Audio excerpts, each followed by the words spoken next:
দই কাতলার জন্য সর্ষের তেলে ফোড়নে দেব গোটা গরম মশলা, গোটা জিরে, পেঁয়াজ বাটা, লঙ্কা গুঁড়ো, জিরে গুঁড়ো, হলুদ গুঁড়ো,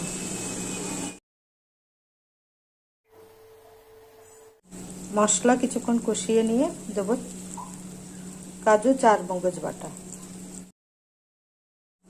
টক দই, লবণ, অল্প একটু চিনি দিয়ে দেব।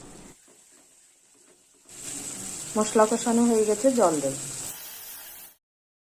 ভেজে রাখা মাছ দিয়ে দেব, 4টে কাঁচা লঙ্কা দিয়ে দেব। দই কাতলার রেসিপিটা হয়ে গেছে, এবার নামিয়ে নেব।